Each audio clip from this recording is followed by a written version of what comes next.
বিদেশে বসে একজন নেতা যিনি সাজাপ্রাপ্ত তিনি ভিডিওতে সারা বাংলাদেশে মিটিং করবে, এটা তো হতে পারে না। এটা তো স্বাধীনতা না।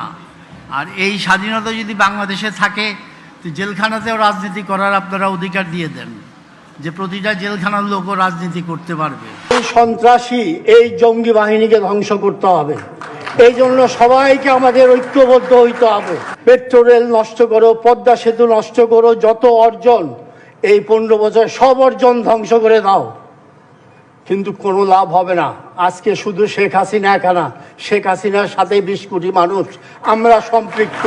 আমাদের 40 কোটি হাত আছে, যা কিছু ক্ষয়ক্ষতি করুক এই 40 কোটি হাত নিয়ে আমরা এগিয়ে যাব।